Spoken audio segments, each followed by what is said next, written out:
Welcome to the Keily McCrosson Unnamed Podcast, episode 1 of 1, because it's going to fail. It's destined to fail. This is episode 1 of 1, and we love you, our 0 followers that we currently have. Well, I have a story on that. I asked Mr. Keely this morning because I said we're running off to roll the first podcast, and I said, I assume you'll be our most regular subscriber. And he said, as if. So, Vote of confidence to get started. vote of confidence to get started. So we have Ryan McCrosson. He's advised 2 US presidencies. He's a really fancy guy. He has many mahogany books, and you just need to ask him about that. We've got Laura Keely. She actually has read books. She's read books. She doesn't just own them.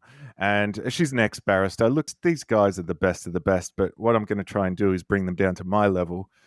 Dion Lovrecich here. I'm just a marketing scumbag, and I'm going to try and get them off the rails and to talk real and keep it real. So we're talking about folks here that have run $65 billion, said the word billion, dollars in deals, in excess of that. So they know what they're talking about, but I want to try and get into the nitty-gritty here. We have no idea what we're going to talk about today. There is no plan. So strap in and give us a Ryan unleashing champagne, which I have to tell you. Let's get it on. He's actually against the rules because neither of us are meant to be drinking. And I have to tell you, he asked me for explicit informed consent, which means, just in case anyone wonders what that means, that I knew all about it and I gave my approval to 2 glasses for the purposes of podcasting only. There we go. Coming at you with my Murray Hong Kong cup right here. You know what I mean? The chalice of champions. What's a Murray Hong Kong cup? Laura, do you care to tell them what a Murray Hong Kong cup is? Well, when we were in Hong Kong pitching a large private equity firm and the Hong Kong government, we were there during COVID and there were some rules that applied according to the Hong Kong government, including that you couldn't drink outside of your hotel room. But you had to stay in your hotel room. You had to stay in your hotel room. And after a week, that becomes unfun. Well, it was unfun the whole time. But the way that we got around it was to say... I actually think that a hotel party can be quite fun, especially with a lot of champagne. But I mean, like, you do have to get outside of the hotel room sometimes. You know what I mean? So I came up with a device because what you had to do was basically sign into each bar and say that you had the appropriate pass, which was impossible to get because you had to be in Hong Kong for 4 days before they would give it to you. Anyway, my way around it was to sidle up to an outside bar, sit down and order a bottle of champagne. And then invariably when they came up and said, show us your QR code, I just kind of said, well, we're doing that in a minute. And because we'd ordered champagne, they didn't worry about it. So that was how we got around the Hong Kong government's rules on COVID. The Chinese government's rules on COVID, yes, when we were pitching private equity companies trying to refinance the company. Yes. That's exactly what we did. And the hotel that we stayed at, which was the recommendation of... The Murray in Hong Kong. The Murray in Hong Kong, which was the recommendation of my friend who's in the diplomatic corps, who was at the time hosting us in Hong Kong, was the Murray. And so we spent a lot of time there writing pitch decks, and Ryan also produced the world's most amazing model, sitting up there on the rooftop of the hotel, and it took him about 4 days, and I didn't really talk to him for that 4 days because he was doing his thing. And that cup came from there. This cup came from there. Yeah. So if you ever go to the Murray or you're just hiding down the street and find yourself in Hong Kong or something like that, stop at the Murray. Try not to do it. Have an espresso martini on the roof. Have an espresso martini on the roof and they'll give you one of these glasses. Just don't tell them that you're taking it and everything will be fine. And if you're into pop culture and you see the top of that, you'll note that it looks a little bit like the one that Indiana Jones drinks from in The Last Crusade. There you go.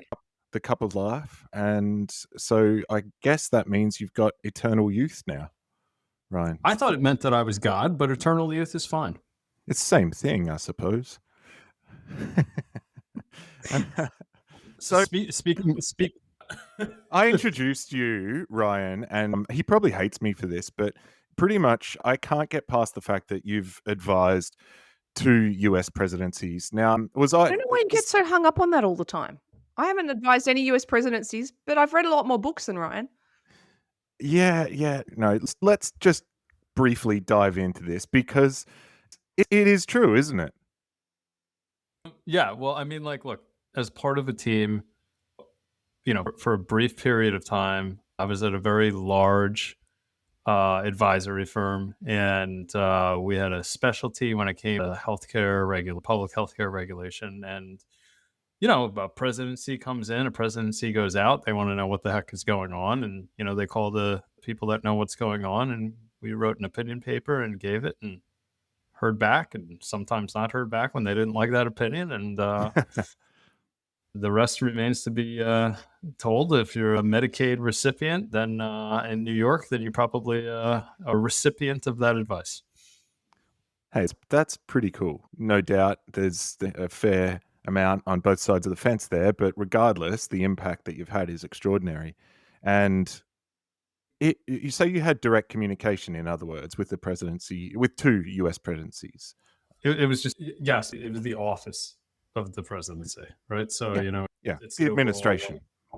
the administration's like office and stuff like that. And usually what they do when they're coming in is they try to get a feel for, what does the overall landscape look like? What are the puts, what are the takes in terms of what they want to achieve and pull off, and different administrations are going to have, different things that they want to achieve, right? So the basis by which you give that advice is that you give them objective advice, right? You give them an objective take on the landscape. As a lawyer, you give them an objective take in terms of what it means from like a regulatory standpoint and legal standpoint. What can you do? What can you not? From a policy standpoint.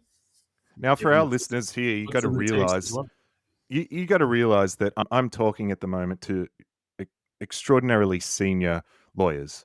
These guys are solicitors, so I'm trying to pull Ryan off the rails here, but you can see that he's zoned in and he's saying all the right things here. So it's going to be quite difficult for me to do this, A, because I'm deficient at most things, and B, I don't have any legal background. So I beg to differ. I beg to differ on both of those points, but anyway. Well, Ryan, so what was it like dealing with them? Just give us, for the average Joe, what was it like dealing with the administrations, the US administrations, the 2 that you worked with there? That's been a hallmark. How do we achieve something from a perspective of cost and quality, whether we're doing procurement or purchasing or a deal or something like that? They're variables that we always want to weigh, right? So how did you feel on a personal level when you first started, when you went home that day and went, holy shit, the work I'm doing is influencing this nation?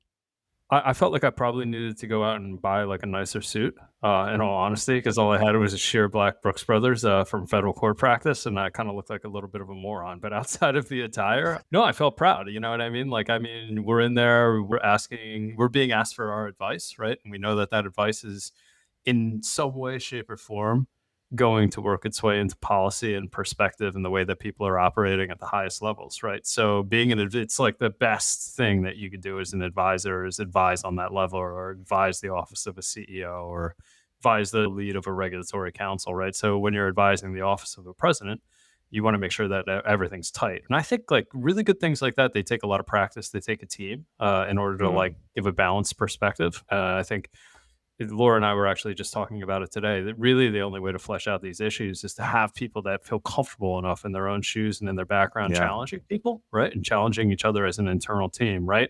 Totally, and that's something that one individual, I don't actually think can produce, but a decent team, a team that's comfortable and not scared to provide their opinions and to flesh things out, that has that maturity, that's killer, right? So I hope that's a good answer in terms of like linearly giving you a response. But more broadly, I think it's a principle that underlies really, really good results when it comes to professional services advisory, whether it's legal, health advisory, strategy, procurement, whatever. Those are the baselines, they're the fundamentals. That's the foundation, in my opinion.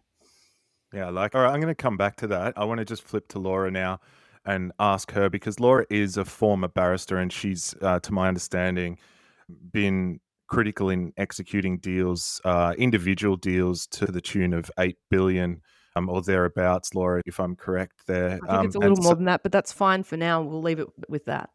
Yeah, look, that's just chunk change, isn't it? So Unless you're what in I the mean, T's, you're not playing, lady. Unless you're in the T's. No, I think I'm probably closer to the That's my 10. mantra. We'll talk T's and above, but if we're in B's, Well, we're in Bs. We're in Bs.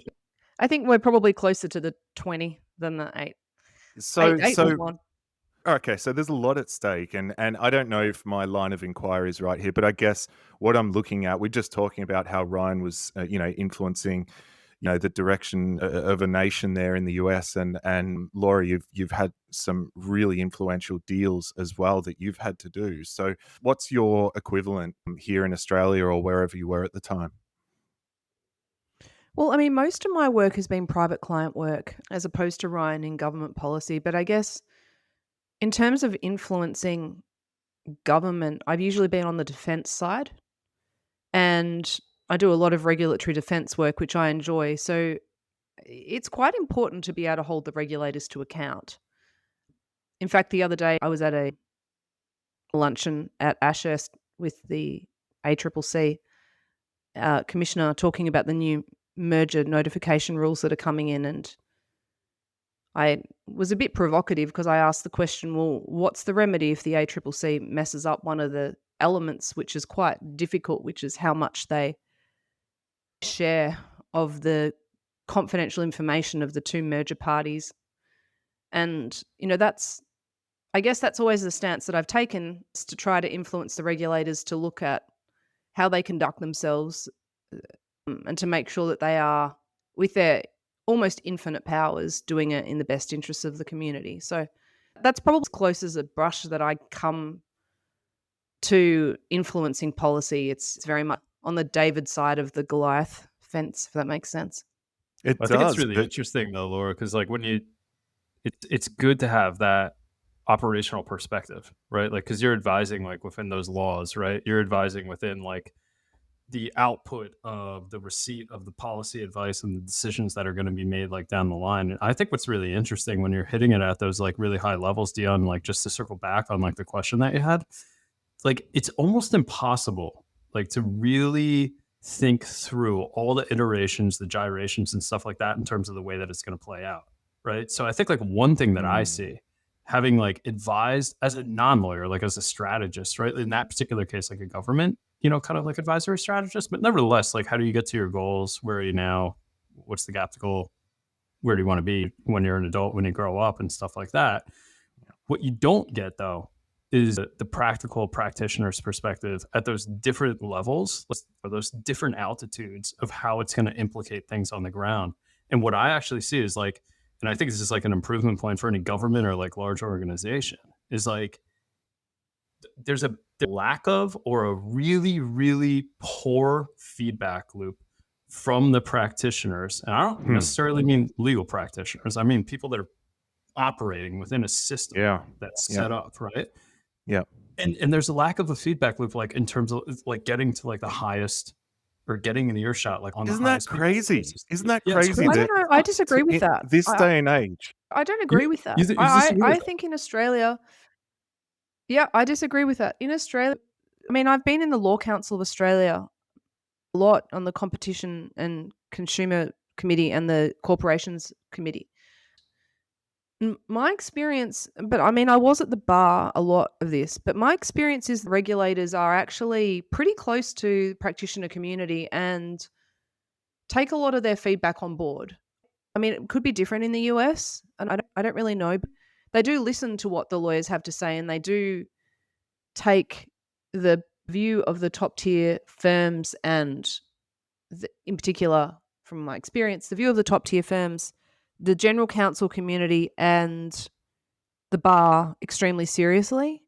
An example of that was at this lunch. I mean, you've got the ACCC sitting there with 100 members of the general counsel community, listening to their feedback on this new rule, which is going to create massive amounts of trauma in our Australian business community because, we now have to comply with a whole separate regime. And they want to know, I mean, they want to do it correctly.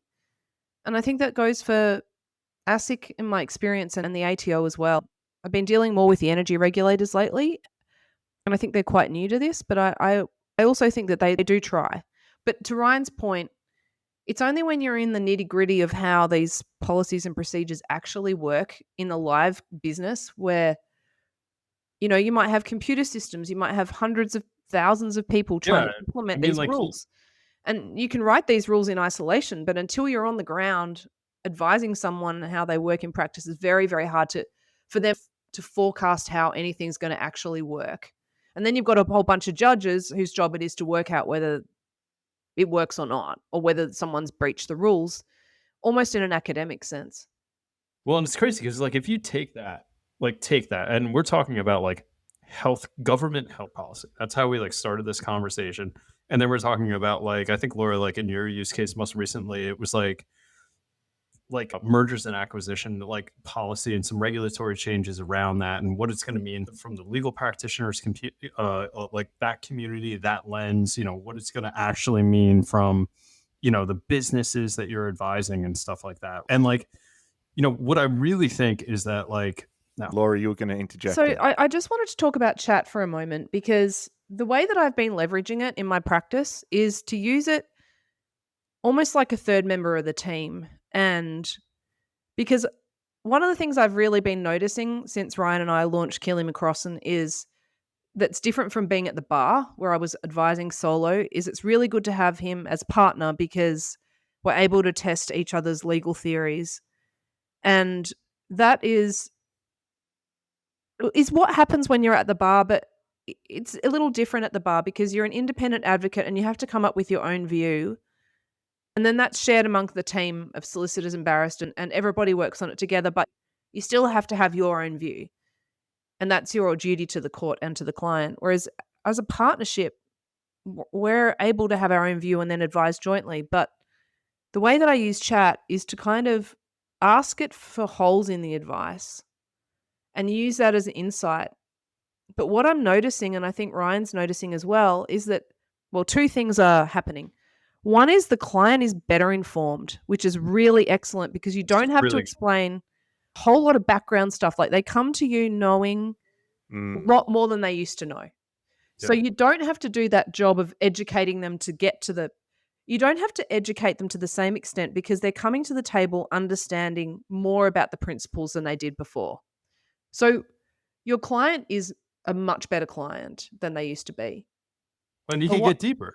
You can get deeper faster. So you get into the solutioning with them, and they're a more independent thinker in that process rather than just being the recipient of information, right? And advice.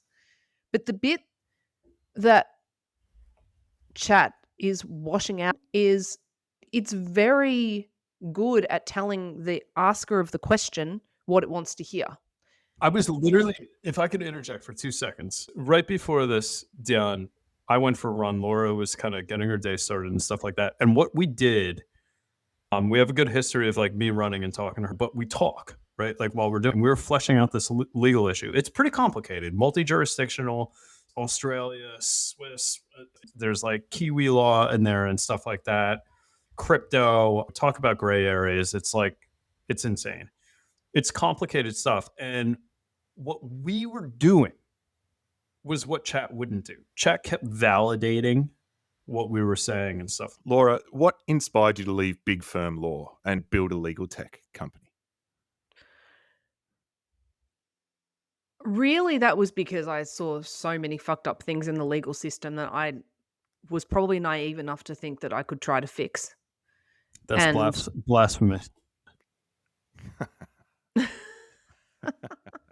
That's a bold move. Weren't you a barrister at the time? I was a barrister at the time, yeah. Isn't that what every lawyers aspire to be? Many of them. Yeah, I mean, and it's an amazing job. It's a fantastic job. It's exhausting. It's exhilarating. But I guess what it doesn't enable you to do is have systemic impact. It's very one-to-one. And there are a lot of people who can't afford legal services. And that was what was driving me. And still to a certain extent drives me. I guess Ryan will say I'm socialist in orientation, which to a certain extent is true. But I worry about the people who were left out of the legal system, and I still worry about it now. That is a cool answer. Like, that's bold for you to have reached that status as a barrister. For anyone that's not aware, they wear the funny little wigs. Well, we used to wear the wigs. Ah, that's a shame. Have they dropped that completely? In some, well, it's a long story, but in essence, yes. But when The I answer's started, Do they people put still wear the wigs. They still wear the wigs. Okay. And I've do seen they some wigs. I've been to Australia. I've seen the wigs. shampoo the wigs, or do they get smelly over I time? think they're made out of like they're actual made out hair. of horsehair. They're made out of horsehair, I think. I can go get my Horse- wig. I mean, does that mean that you have to wait? You have one? Do you have it on you at all times? Is Can it you there? just No, of course I have the wig. Oh, this Of is the best. Of course, she has her wig with her. How this else is- would she be able to do the things that wig people do? I mean, you can't do what wig people do unless you have the wig. How can you not have the Oh, wig? look at this. You got a little case. You got a wig case. It's got a special Look at you with your case. wig case. Show us the It case. says Is that Eden Ravenscroft Law, wig and robe makers, 4 Chancery Lane, London. Oh, you This know is it's the good best- then. Oh, this is Yeah. the best thing I've ever seen. What So are you you've talking always That's got a this on chance. hand. That's a Chancery Lane one. That's a good wig there. That's Yeah. a good Right. wig. Does really- it, It's not a how's it secondary smell? wig. How's it smell? Oh, look at that. Oh, that. Look at that. She's a barrister now. Do you Oh, feel Yeah, the you- power I'm it gives actually you? not. I'm not anymore, but I was. No. But more no. like what we would call like a mohawk in the United States. Look, it's really special. I thought that this was going to be lush, you know, like But they- something from like Slayer, Yeah, or like, yeah, you know, yeah. like Sorry, it's. you know, like an AC/DC type, or you know, like Well, a do you want to Kiss have a type serious thing. conversation about this, or do you just want to What- talk about ACDC? Not really. No, I mean, I'm like- not ready for a serious conversation yet. Okay. I just have to get some things off my chest. Okay, so is it a bit like a mullet? It's not like a mullet. Can I see the side of it? Because you put it on front on only. How's the? It's actually really important that we understand that this is actually a really special thing. All So right, we'll flip to that in a second. We'll get serious. Okay, so it does. It's got rat tails at the back. it has rat That- tails. It has rat tails. I have And a my serious goodness. question. I have a serious question. yeah, Do you have to put like curlers in it, like my mom did, like in the early '90s, to make Oh my it curl God. like that, or is that Laura natural? is hating this. How are you feeling about our line of dialogue here? well, I think the thing to understand is that the significance of the ancient tradition is really important. It doesn't mean that let me take a step back. And Dion told me not to get into depth here, but I think we have to get into depth here. When the government doesn't do what the government's meant to do, which arguably they're not doing in the United States at the moment, who is there else other than the judiciary and the bar to stand up to them? What did you say about the U.S.? What I'm saying is that the bar and the judiciary have a very important function. And so, yes, it's a bit ridiculous that they still walk around in drag from 1600s, celebrating, I think, the death of Queen Mary or whatever. But what it signifies, although I've been publicly known to say, I think that it makes the bar look out of touch for ordinary people, right? But what it signifies is the reliance on those ancient traditions and precedents that we've just been talking about and how important they are. Because if we didn't have those, our crypto guy that we're advising at the moment, I mean, we wouldn't even know where to start. So I do think it deserves respect because it takes a lot to get there. And the people who have that much knowledge are really important to the operation of the system of the separation of powers. Having said that, my mum always said to me, with great power comes great responsibility.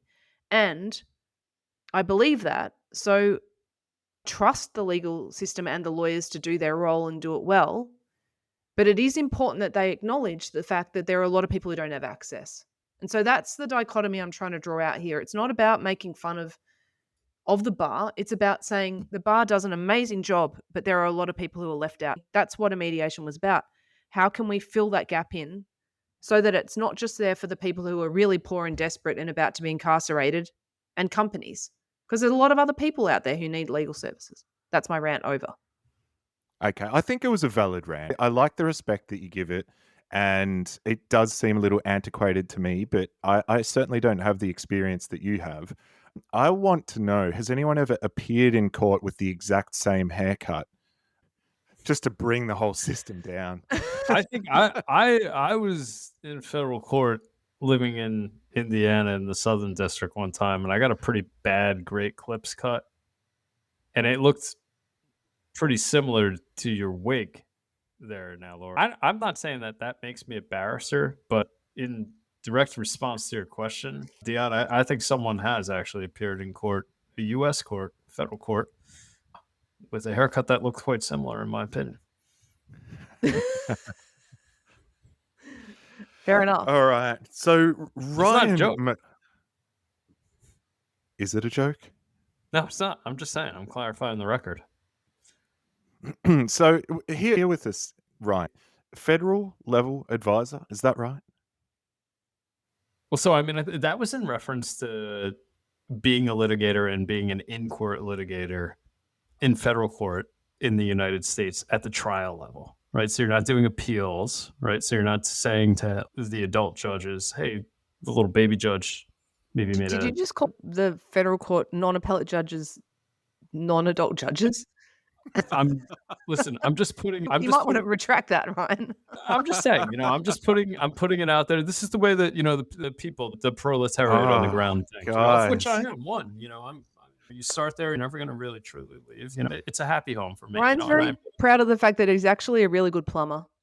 This is why I love talking to you guys, because I'm a decent plumber. We are talking with lawyers who are gonna say what they want to say.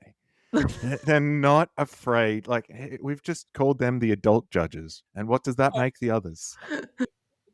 Listen, man. I think what he was trying to say was the more senior judges, he has appeared at both. I will tell you that he has appeared both in the appellate court of the United States federal court and the trial court.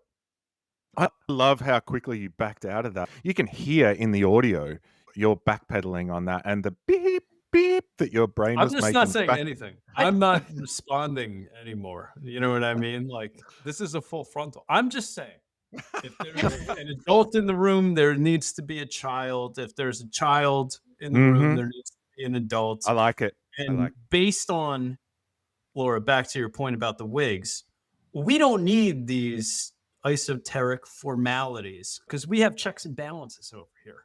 We set up the whole thing. Yeah, the US is full of really good checks and really good balance. Intentionally so that we could check and balance each other, because we just assumed, we're assholes.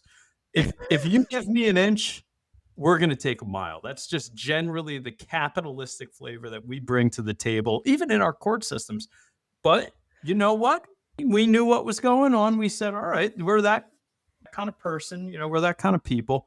We're going to check and balance ourselves, and we structured it all like that. And that's literally, we call it the U.S. Constitution. It's when we made a constitution of things. Okay, so Laura, we're going to flip to you in a second, but just before we do, is it correct, I have to ask this, that I read somewhere a testimonial on your work or about you as a litigator, I'm guessing, that someone was saying that Laura Keily has the balls of a bull camel. Is that? That is true. That is a statement of truth. Well, sorry. The fact that it was said is true. I don't think the fact that it...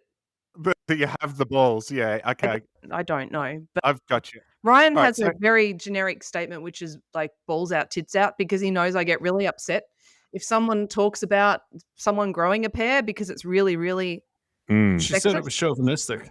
Yeah. No, but how did that come about? That's a heck of a cool that was in a mediation that I was running, and it was a Supreme Court of Victoria oppression case, and our client, I was acting for 4 directors in an oppression case, and it was basically a corporate divorce case in relation to a manufacturing business related to cars. And one of the clients who was dying of cancer, who was absolutely lovely client, and he was genuinely one of the nicest people ever and had done all of the right things in his career, and he was dying of very, very sad cancer, and at the end of his life he had this claim against him. And I got a bit feisty in the mediation because the other side were saying something about him, and I kind of ripped them to shreds. And one of the other directors said I was scared of her and I was sitting behind her and she was on my team. So that's what that comment was referencing, because I got a bit, when I say I ripped them to shreds, it was obviously about the legal point, but the fact that they dared to take this guy down really annoyed me. Under those circumstances. And he was there at the mediation, and then he died like a matter of weeks later. But Wow. it was resolved, and it was resolved in a way which I think gave him peace at the end of his life. So that was good. Yeah, right. Hey, Fighting to the end. Sounds good. yeah, Look, I mean, yeah.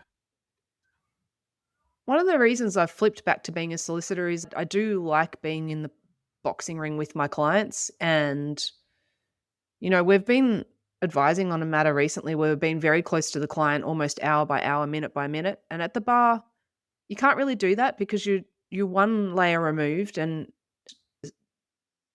the bar is designed to be independent of the client. And we are always independent in the views we give in that they're objective. But when you are a solicitor, you're taken to be closer.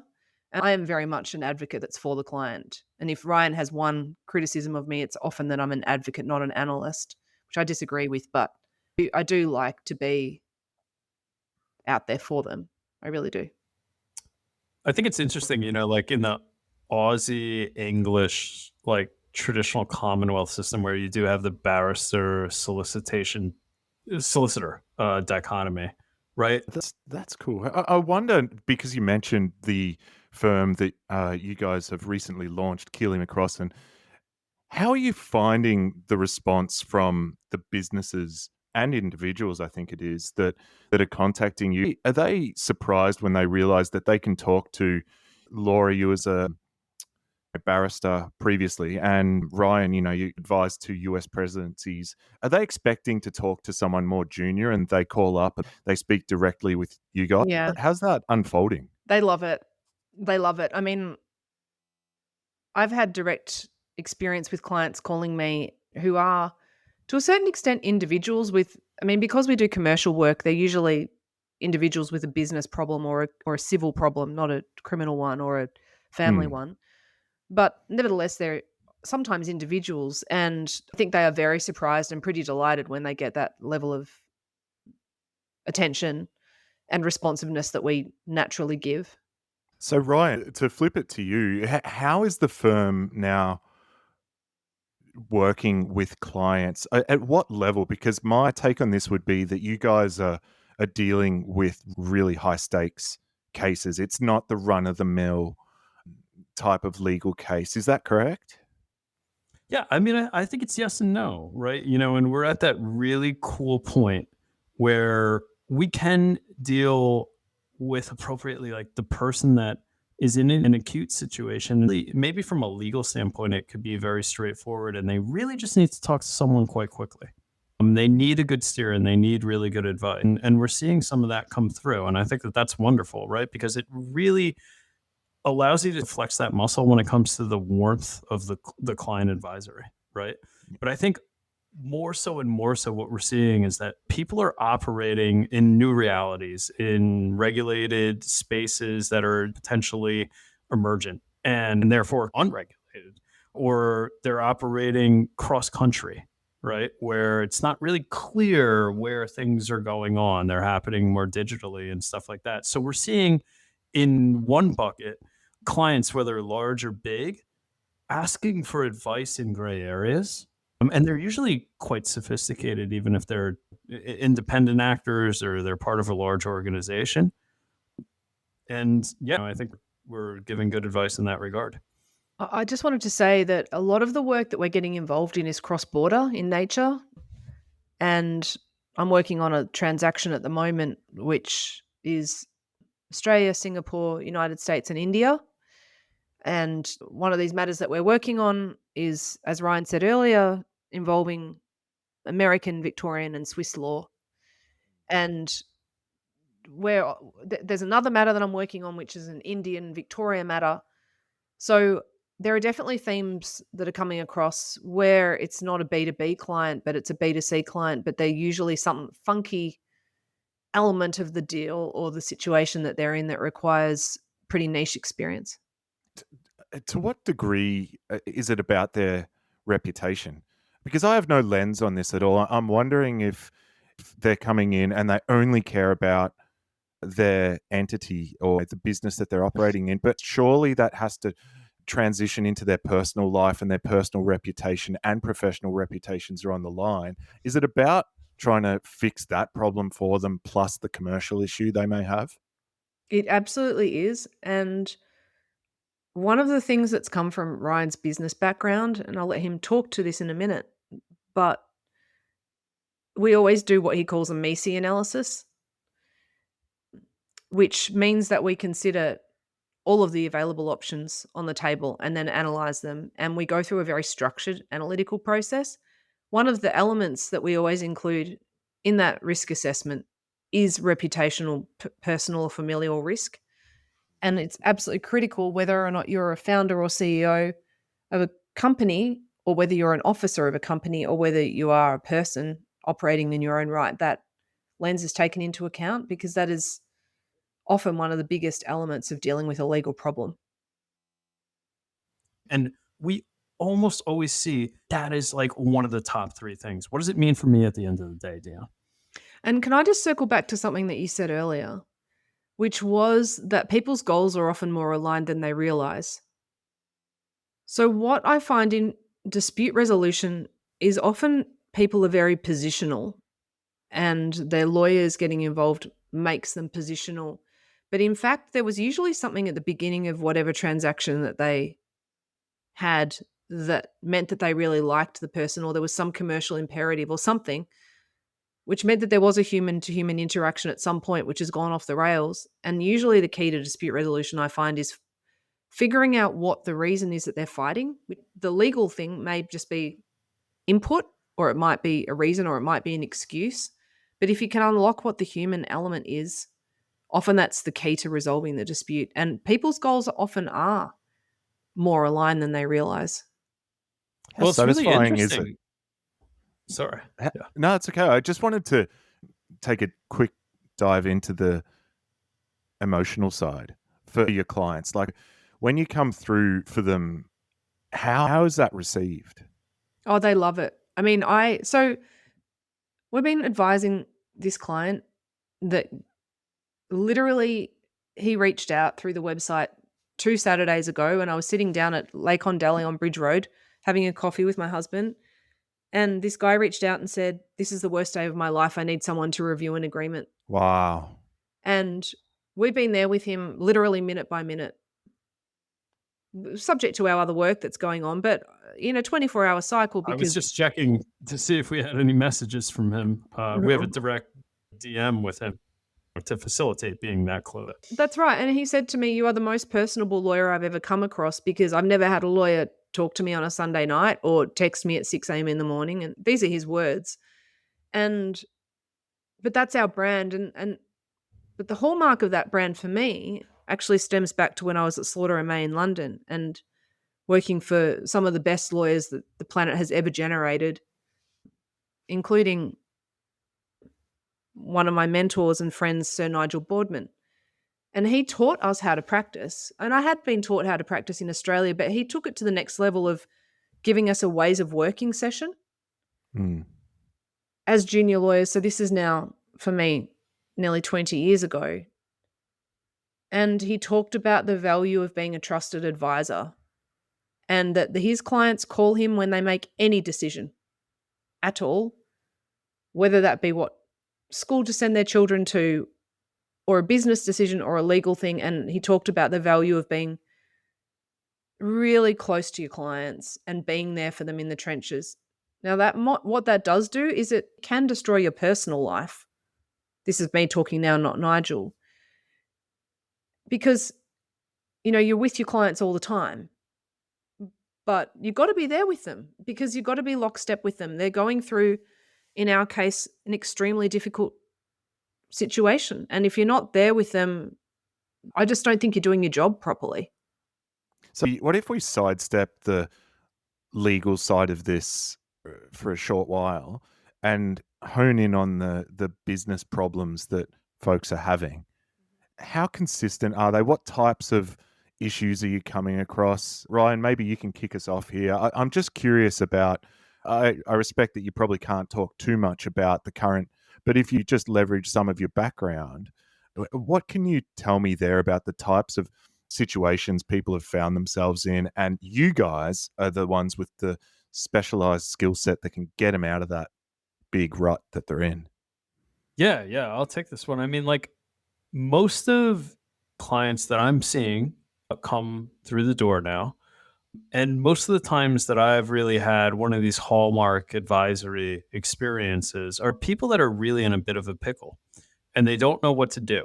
And usually they have a business associated with them, or they're running a business, or they're the leader in a business or something like that. Just But quickly, are they jumping onto GPT and going, "Oh, I've got this issue"?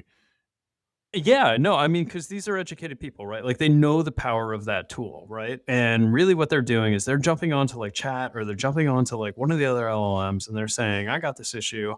And they're usually really good at being something like a business person, or they're very good at like whatever their underlying craft is. We work with a lot of technologists and stuff like that. So they might be a very good engineer, right? And they can interpret things and they can analyze things and stuff like that. But back to what Laura was saying before, like when you don't understand those precedents, right? And if you're operating in a gray area, and if it's one of these bet the farm type things, if you're feeling anxiety as a person and you feel you need to call a lawyer, you're probably in a situation like that, right? And what we're seeing, a lot of people come through the door that are in that type of situation. Sometimes it's really like linear for us, and there might just be a little piece of the puzzle that we have to put in and they're good to go. Sometimes, and we're seeing a lot more of this, people are in gray areas. The answer is just not that clear. How many of these folks are calling the Dennis Denudos of the world? Do they think, for folks in the US, that that's just a pop culture reference to The Castle. The Castle, a movie The vibe we've of got the Constitution. Yeah. And he's it's just a sort of a low level lawyer who's dealing with just really basic cases. But my question is about, do people in these situations think they can call any lawyer and that person will be capable of helping them in the situation, and then realize, oh shit, I actually need a Laura or a Ryan caliber person? Is that the situation occasionally? Well, I think so. I mean, the Dennis Denudos of the world, if we're talking about suburban lawyers and lawyers who are out there rolling their sleeves up, I actually think they do a really good job, because that stuff is hard. And most people come into intersect with the legal community through divorces, through death, or through sales of property, which is often a positive thing. Like land deals, property, selling or buying a house or a parcel, or an infringement. Yeah. Or if they're accused of a criminal offense. So all of those things are, a lot of those things are really not fun. And the suburban lawyers who deal with this are really like akin to suburban doctors. And they do a really good job and they provide an excellent service. I think what happens is, because they're generalists at that level, their experience does tap out. And that's when they tend to go to a specialist, probably a bit more like us or the bar in Australia, to sort of supplement that experience. I mean, we're definitely seeing some clients come through the door who do have a case at that level, but usually there's a twist in the tail of it and they're exposed to something, I think, fairly significant. I think they're probably attracted to us because they see that there's something in our experience that means that they're heightened and they feel they need particular help. What I noticed with your experience is that if someone throws the book at them, if the worst situation does occur, that they're already locked in with the professionals that can help them. Is that And then right, the other, Ryan? sorry, I was just going to say one thing about that. I think the other thing that really helps our particular subset of clients is that, because I've been at the bar and I'm no longer at the bar, one of the reasons I did that was so that I could run cases from inception all the way through to the end, meaning that I can file them and then I can be their advocate, which saves a huge amount of money and, frankly, red tape, because this is not a situation that applies in the States. But here, having to have a barrister and a solicitor is really, really expensive, and it just means that the law's out of reach for a lot of people. So I'm proud of the fact that I can do that and can save them that pain, really. So you've done, I'll just mention that you've done more than 65 billion in deals. Like, this is high stakes, this is big stuff. What advice would you give, suppose, lawyers, younger aspiring lawyers, and those that are just getting started, but also those that are going into business in the areas, technology, for example? Ryan, you mentioned it. Give us some non-standard advice that you would give those individuals.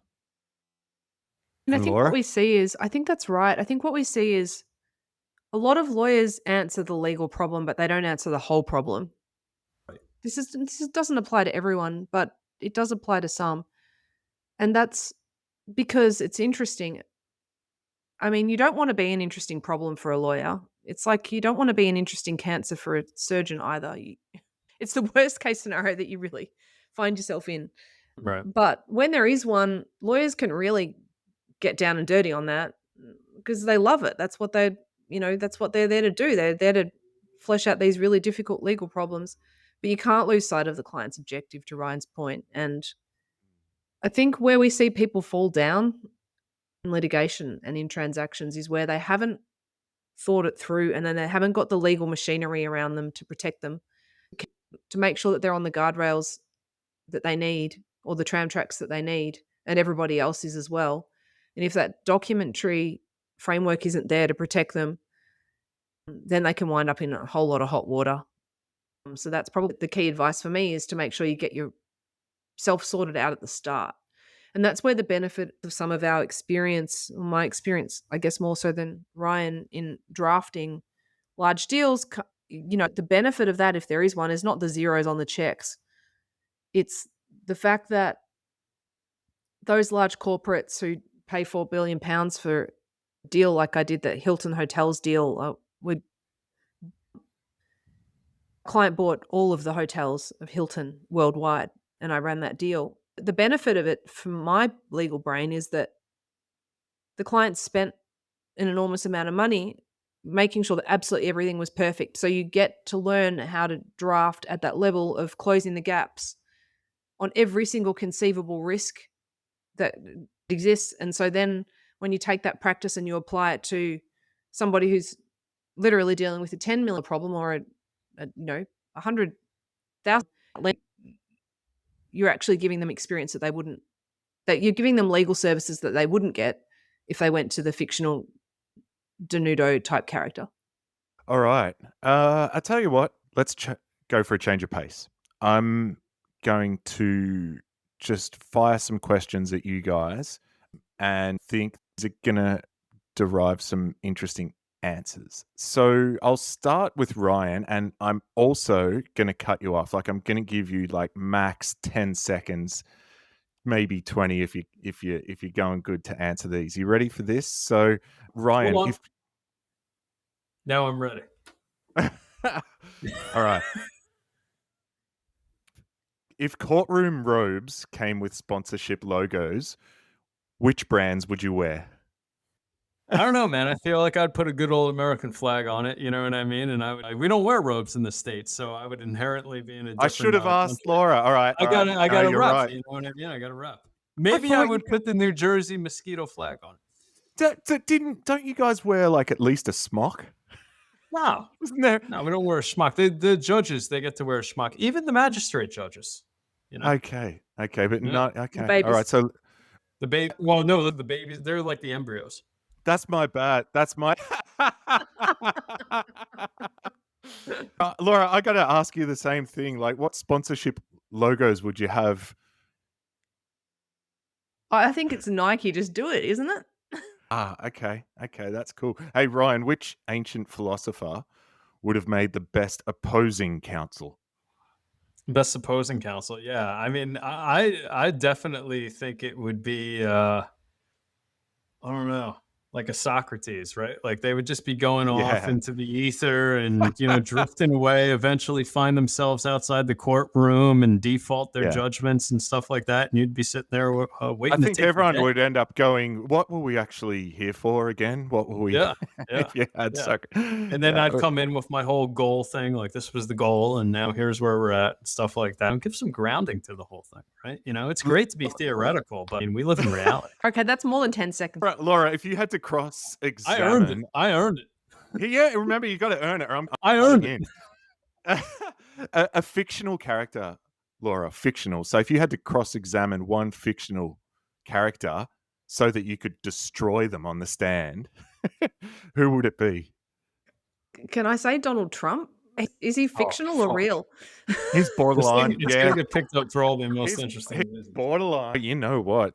I still like that answer enough, so let's go with it. Sure. All right. So, and what's the first thing you would ask him? What the fuck is with the hair? What the fuck? What the fuck is with the hair? No, I would say, have you ever read the American Constitution? Because I had to read it to sit the New York bar, and I'm not entirely sure that you ever have. Okay, I like With that. respect to the former, I gotta be honest with you. Like, if I had like a landing strip like him on the top of my head, I actually think he did a good job. You know what I mean? I actually Yeah, think he did- like on that particular point. Like, I'm not saying I disagree or agree with any other things. I'm just saying on that particular point, I mean, you got to put some length on it to, get the thing Okay, going. okay. Like the thing, you know. yeah. No, point made. So Ryan, let me think here. So I like this one. Okay, so your closing argument, right? You're allowed to choose a soundtrack in the courtroom for your closing argument. What are you going with? I think Eye of the Tiger. You know what I mean? Like, It's good. Yeah. It's classic. you It's know what I mean? classic. Like, I got it. Like, I mean, I got the Jersey thing going on. So like Yeah. some Born to Run or something like that. Like that might work. But I think I'm going Eye of the Tiger on this one. I got to be honest with you, Dion. Laura- frankly, I yield my time back to the balance of the room here.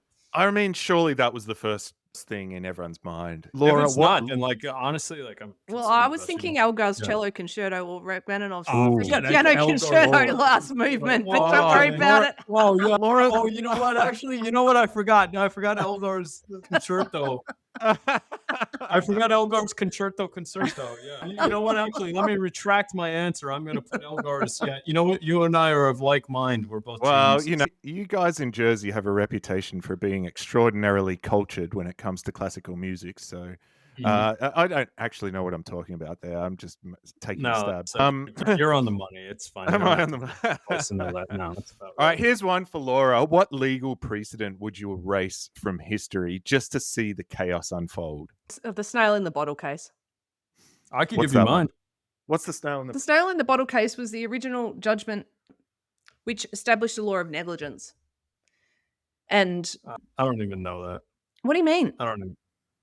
Snail in the bottle case. What the How heck can are you not talking- know the snail in the bottle case? It's basically the first thing you have to read at law school, where I think I missed that. there was a snail in a woman's drink. And the question was whether or not the manufacturer of the drink was responsible for the illness that arose. It was derived from the snail in the drink? Correct. And they'd established the duty of care, the law of negligence. So Yeah, well, that would let the were they chaos liable unfold. for the downstream effects of their They were liable. Oh, Jesus Christ. I don't know what happens in American law school. I'd just Yeah. bankrupt out of that. I'd bankrupt out of that. You know what I mean? Well, imagine Now, all right- the personal injury lawyers who would be bankrupt if there was no negligence. I'm telling you, man, just bankrupt out of it. You always got to be judgment proof. Did you have one that you would eliminate? That I would eliminate? Yeah, Oh, yeah, legal. no, I got one. Yeah, I'm going old school here. Whatever the law was that required that people like Laura wear a wig when they go to court, I would eliminate that one unquestionably. Yeah. All right. What's the strangest bribe or gift you've ever been offered? Ooh. Laura, you want to go first or? I don't know that I have. I just felt like it was something that would happen. Like in these unusual circumstances you guys are likely in. I get like I buy a lot of I do my clients are like large, primarily US based companies that are like buying like $60 million of like technology. And I've had people on the other side just be like, so what do you want? And I'm like, oh yeah, like we want this amount of like deal degradation and frequency of like, interaction, and here's the SLAs and all that jazz. And then they're like, no, so what do you want though? And I'm like, in terms of like another drink, I'll have some more champagne. And they're like, what do you really want? And I'm like, okay, like I want to not do fraud. I'd like to start with not doing a fraudulent transaction. That's good. That's good. Yeah. Yep. But I think that's the craziest thing I've ever heard, which I have heard more than once. Have you ever had mafia come in from the side on any deals? I've been involved in a lot of deals, or Yeah, I think that's like yeah, that type of thing is a flavor that we've seen quite a yeah, lot. I Yeah. mean, I can I'm think of literally 2 in the portfolio right now where I mean, that's on the spectrum of like awareness if it wasn't yeah, straightforward. yeah. I mean, I'm not going to ask you for details because otherwise a little red dot's going to appear on both of you guys right now. But yeah, no, I mean, I just thought it would happen frequently. Oh, it happens. It happens quite a lot. I mean, in Melbourne, there's a fair amount of Yeah, that. the I've underbelly, had yeah. clients who've been in the midst of that quite a few times. Yeah, Look, yeah, I mean, I right. think you know what I think it is, Dion. Like, if you're operating areas where there's like kind of going back to what we talked about before, like not that much regulation, multi-country, it's not you're Yeah, not exactly sure. Or and if you're dealing with like large cities, like dealing with like a Hong Kong or a Melbourne or a New York City or something like that, where there's a tradition of sometimes a good thing of people just saying F the laws, we're gonna do it our own way. You know what I mean? Like there's a certain element of that, at least in American culture, that we celebrate. oh, for sure. You see the bad end of it too, though. You know what I mean? Like we're dealing with No doubt, class no doubt, actions yeah. right now with trade unions that there's people getting the bad end of that edge of the sword too, and people will threaten you. Even Yeah. if you're counsel, they shouldn't be doing it, but they'll threaten you and stuff like that. You can't back down. And I would even say, and I don't think it's something that we want to get into very much detail about, that Laura and I have seen that at the highest government levels as well. Oh yeah, we've Of been threatened. threats We've been threatened with incarceration with from people who should not have literal, done that. very clearly, liberty, like you're going to go to jail for the rest of your life if you don't do what we want from the highest levels. And Wow. those are, when you're a lawyer, you look at the threat, but you also look at, is this something that someone can activate? Could they actually do this? Is this like a baseless threat or Geez, you got to have a head on your shoulders though to Yeah, well, the problem is that stand in the strong United against States at the that. moment, they I will can. say this honestly. This is where you really need a good partner in the business. Someone, even if you're both freaked out, to hold yourself honest and to balance it, to give the client the best advice, right? Because when Yeah. you're in an acute situation like that and they're coming at you personally, like you have, back to what we said before, like you have to have those tits out, like you have to have those balls out, like because you owe that to the client. Yeah. Under any ethical rules out in the United States, Australia, I don't really care. Like if you're not doing that, you're not an attorney. Like you shouldn't be hired. Like you have to be able to withstand that and advise at that level, or you should, and that's okay if you can't, for some reason, or you can't take on that risk, advise it away. You know what I All mean? right, Or here we like, go. like refer it away. Here we go. This is last question, and it's along that train of thought. But I mean, I love the old Godfather movies, and I like to think, and I think a lot of people like to think that sometimes, right? Sometimes the mafia gets involved for the greater good. You know what I mean? When the law doesn't cut it, or when it can't facilitate genuine justice because it just doesn't fit within the parameters that are available. And this might just be me, old school, loving those films, but I think so, I Dion. like. I think so. Is that right? No, Is it no, okay? I actually disagree with you, Laura. Like I think what you'll see if you look back, I have a history degree. Surely sometimes they go, you know what, we can sort this out. You don't need a lawyer. I think that's 90% of it. I swear. I genuinely, Laura, I genuinely think, and Dion, like 90% of it, these people, they're trying to make a buck. The regulations, they've been misaligned with the reality of what people want on the ground. I mean, take marijuana becoming legal in the United States, essentially, right? Like I live in New Jersey. You could get a THC beer or something like that, literally at ShopRite, like where your 70-year-old mom shops at this point. And the reason is that used to be completely illegal, but the regulations weren't aligned with just the reality of what was going on. And people fill that gap. And that's what you could say organized crime or something like that, but that's what it's actually doing. And usually what I've seen is that the laws and the regulations, they catch up and stuff like that. Of course, Yeah, you're going to have bad actors, but you can't tell me for a second in the biggest organizations out there, they don't have bad actors that are probably 10 times worse. You can't say that to me. because that No, doesn't I make agree sense. I agree, but let's not pretend that organized crime is good.